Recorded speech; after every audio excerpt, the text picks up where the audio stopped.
Hi, everyone, and welcome back to Brian's Horror Corner, and welcome to this updated horror movie collection video as part of my current series, where I'm taking a look at my entire horror collection as of October 2023, as part of my larger October series this year, which is my Halloween trifecta of horror series.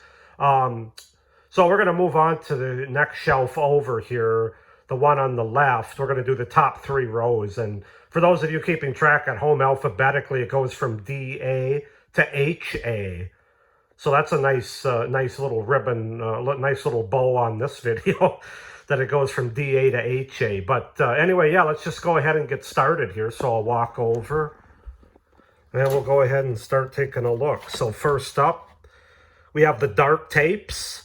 I think this is a horror anthology that I picked up a while ago. I haven't seen it yet, though, so I can't really comment too much about it. We've got the original George Romero's Dawn of the Dead. I got the collector's edition here. What can you say? Classic zombie movie. Next up, we've got Dead Alive, the Peter Jackson movie, the goriest fright film of all time, it says, according to New York Daily News. I actually haven't seen Dead Alive yet, but I'm really excited to check it out. I hear that it's really fun, really gory and fun. Then we've got the sort of the holiday horror movie Dead End. Read the signs is the tagline. I watched this and reviewed this about last December, so December 2022. I definitely have to give it a rewatch. I thought it was good. I wasn't quite as high on it as some other people, but like I said, I definitely have to give it a rewatch. It's certainly not bad. Then we've got Dead of Night, maybe the first horror anthology ever in a lot of ways. This is from 1945. I actually just reviewed this movie a few months ago, earlier this year. I really love this movie. I'm not going to say it's one of my favorite horror anthologies, but very enjoyable, very fun black and white horror anthology with some really interesting stories and a really interesting wraparound. Of course, the most famous story is probably with the dummy that kind of goes awry. We've seen those kind of stories before, but this was the first one that it was done. So Dead of Night. Then we've got another Dead of Night. I think this was a TV horror anthology from the late 70s, if I'm not mistaken.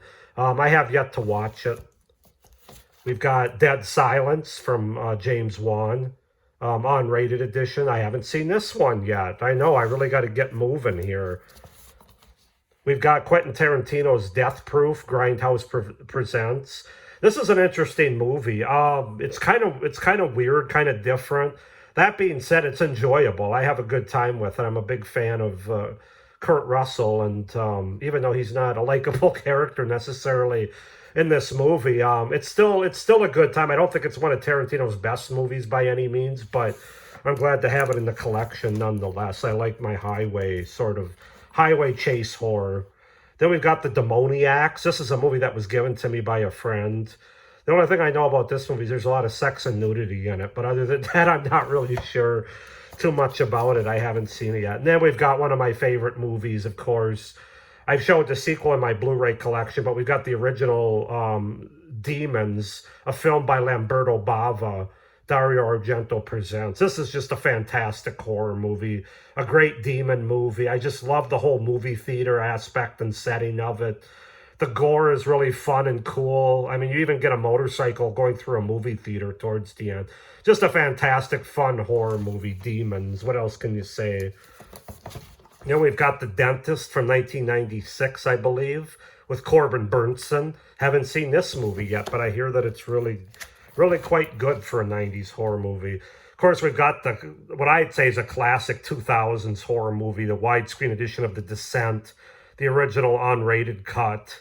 Yeah, I haven't seen this movie for a few years. I'm due for a rewatch, but I've seen it a few times, and I do think this is one of the best horror movies of the 2000s. It's just, not only is it claustrophobic and isolating, but I mean, the creature effects and it's just everything about it is really well done. So yeah, I really enjoyed The Descent. Then we've got The Devil's Machine. What has died lives again is the tagline. Don't know too much about this one, to be honest. Again, it was given to me by a friend. We've got Lon Chaney and The Devil's Messenger. Don't know much about this one. I believe this is a horror anthology back in the day. I can't really comment on it yet, though, too much. We've got Die Bleak. This is an older movie that's really creepy. Doesn't really show much on the back, but I haven't seen it yet. But I've seen the trailer for it, and I've seen scenes from it. Obviously, the most famous one having to do with a rise from the bathtub. So I'm excited to check out the full movie there. We got Do Not Disturb, Pray for Death is the tagline. I've heard this is pretty good from a friend of mine, Tiffany Shepis, Corey Haim. Might have been his last performance. I'm not really sure, but yeah, I have to check that one out.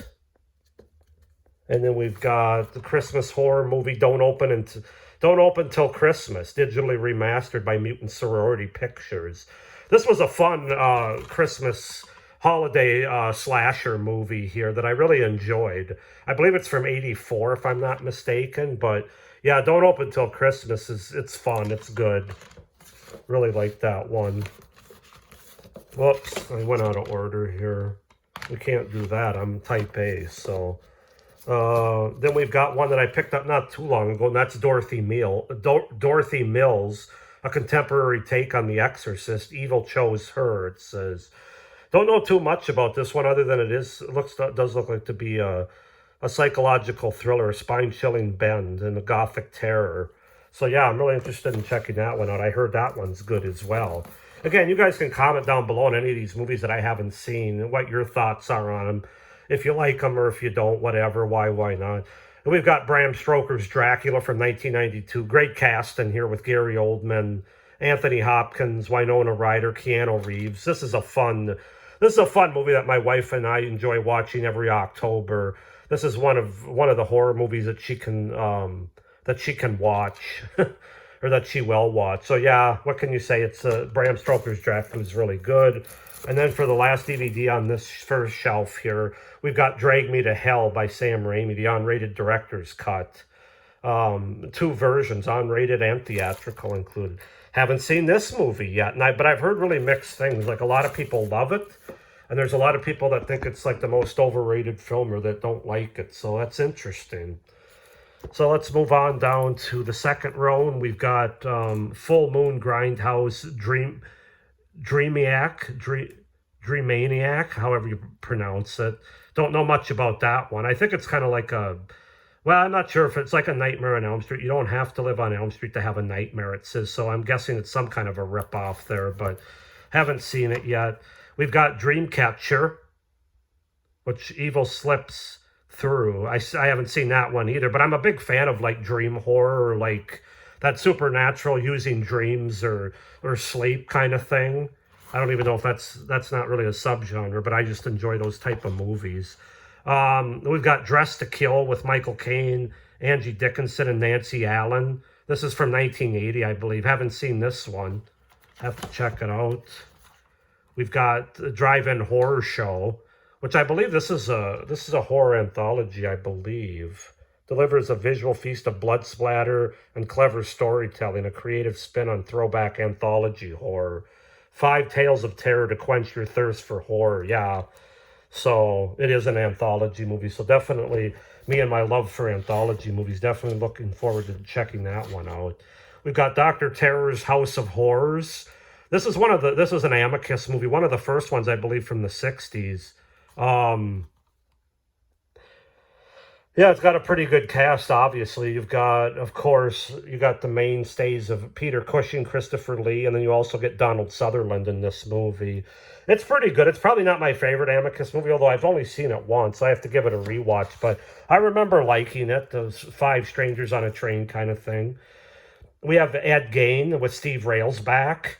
I heard this is a really good movie, the best Ed Gein rendition in terms of a movie. So definitely interested in checking it out. I did not pay $9.99 for it. Eight-Legged Freaks with David Arquette here. This is just a fun popcorn movie, it would appear. I haven't seen it, but I'm excited to check it out at some point. We've got Elevator. The idea of elevator horror is really appealing to me, so that's why I picked this one up. I heard that it's good, too. Very isolating, very claustrophobic with that one setting sort of idea. We've got Elvira's Haunted Hills, Evil, Terror, Lust. Some girls really know how to party from the 80s. So yeah, definitely love my Elvira. And to that note, I've got another Elvira movie, which is Mistress of the Dark. Elvira is a special effect. Elvira is a special effect even Spielberg can't match. So yeah, have to definitely check out those two movies. I think Mistress of the Dark was done first. The only reason I have this one's first because alphabetically Haunted Hills comes before Mistress of the Dark, but definitely have to check those two out. I have Alyssa Milano and Embrace of the Vampire, which I remember seeing a long time ago, back in the 90s when she was trying to shed her good girl persona, I guess. And I remember liking it, although I haven't seen it in a long time, so I have to definitely check it out. We've got Encounter with the Unknown, which is another horror anthology, narrated by Rod Serling. So that's enough right there to get me excited to check that one out. We've got Evil Speak, Clint Howard and Evil Speak. This is a movie I saw about a couple, 3 months ago on, I think I saw it on Shudder. I really enjoyed it. Really fun 80s movie. Clint Howard's great in this movie. If you know, anybody that's been a nerd in school can totally relate to this movie, and it's very, very cathartic. We've got The Exorcism of Emily Rose. Definitely one of the better exorcism movies, although I haven't seen, again, Laura Linney's in it. I haven't seen it for a long time, probably like 15, 16 years. But I remember liking it, so I was okay picking it up for a few bucks here. Have to watch it soon. We've got The Exorcism of Molly Hartley, the unrated version. I decided to pick this one up. I don't really know too much about it.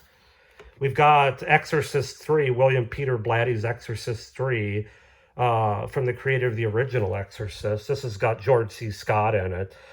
I haven't seen it, but I do know it has one of the best jump scares of all time, according to just about everybody I've talked to that's seen that movie. So that's that.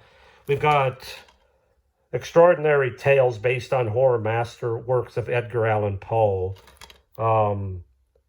Yeah, this looks like a fun one. Christopher Lee, Bela Lugosi, Julian Sands, Roger Corman, Guillermo del Toro.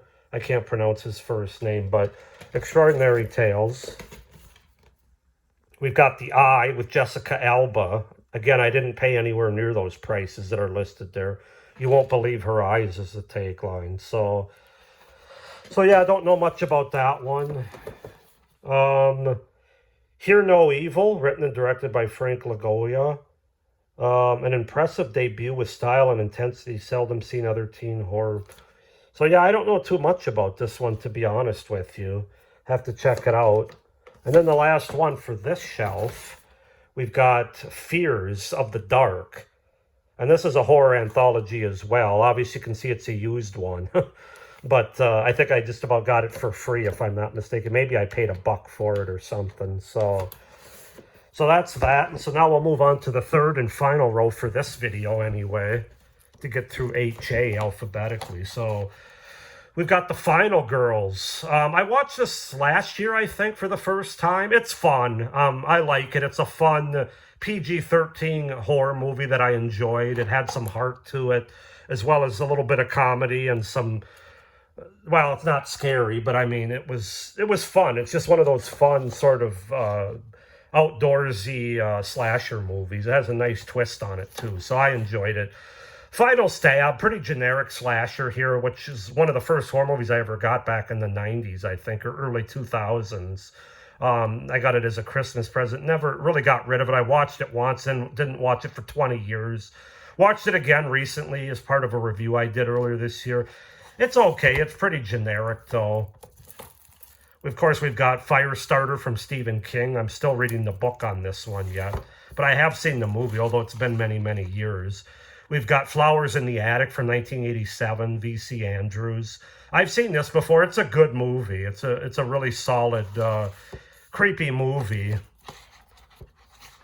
We've got Frailty, one of the most underrated horror movies with Bill Paxton and Matthew McConaughey. Rest in peace to Bill Paxton, of course. I love Frailty. I just think Bill Paxton knocks it out of the park.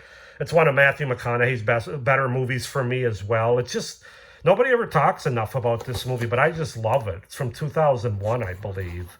We've got Todd Browning's Freaks from, the 20s or 30s? I'm not exactly sure, but I still have to watch this movie. Most of my DVDs, because I have so many, I haven't watched a lot of them, in case you can't tell. Of course, we have the classic Fright Night with Chris Sarandon, Roddy McDowall, Amanda Bearse, an outstanding horror film from 1985. I watched this a couple years ago on Shudder. Absolutely loved it. It's got all the fun 80s cheese, good performances. Yeah, what can you say about the original Fright Night? Classic stuff there. From a Whisper to a Scream by Vincent Price. This is a horror movie I haven't seen yet. There's a lot of Vincent Price movies I have to check out. That's one of them. I believe it's a horror anthology. From Beyond the Grave, that is a horror anthology, an Amicus one. Probably my second or third favorite Amicus one that I've seen. I really love From Beyond the Grave. Once again, of course, you have Peter Cushing. I don't believe that Donald Pleasance as well is in it. I love From Beyond the Grave. Very good Amicus anthology movie. Oh, we've got From Hell with Johnny Depp and Heather Graham. Haven't seen this one yet, but it looks kind of like gothic horror, so definitely we'll have to check that one out soon. Adam Green's Frozen, which I have to watch yet. But I hear that it's really good. Probably his best film by most people's accounts.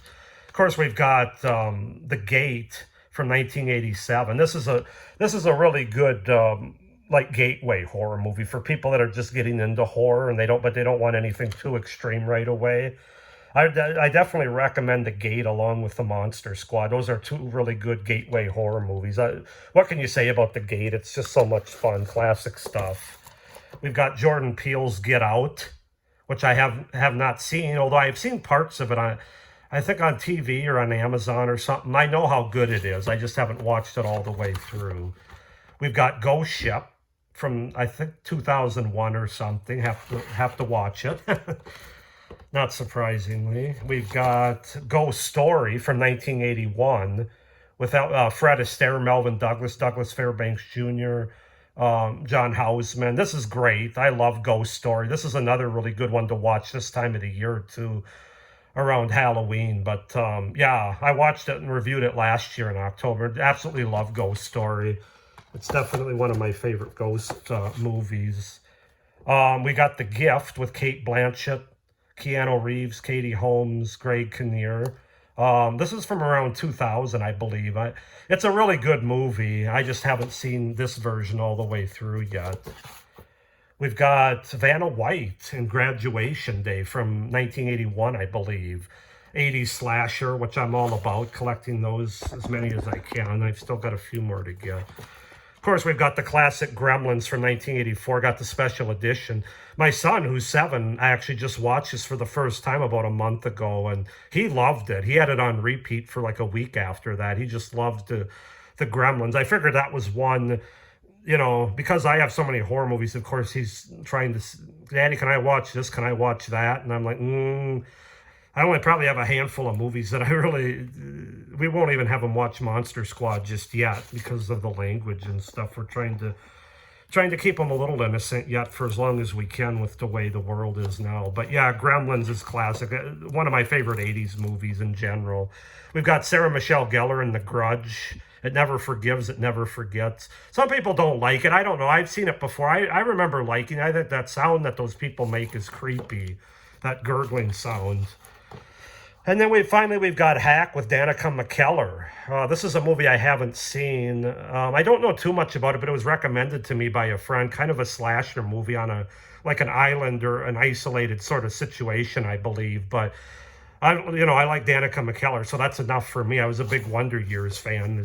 She'll always be Winnie Cooper to me. But anyway, that's going to do it for this video, guys. Those are the first 3 rows through HA there. BA through, or CA, I'm sorry, through, or DA through HA, sorry. I hope you enjoyed this collection review video, though, and please like this video, hit the little notification bell so you don't miss any of my upcoming videos. Please comment down below on any of these movies as well, as I said before, that I mentioned that I haven't seen, if you've seen them, what your thoughts are. Please subscribe to my channel so you don't miss any of my great horror content, including in a few days my videos will be coming out for Scream, the horror convention that I'm going to, Scream Week, or not Scream Week, and what the hell is it, Scream Fest here in Lexington. So stay tuned for that. I hope everybody's doing well, enjoying the spooky season, and of course, stay scared. Bye.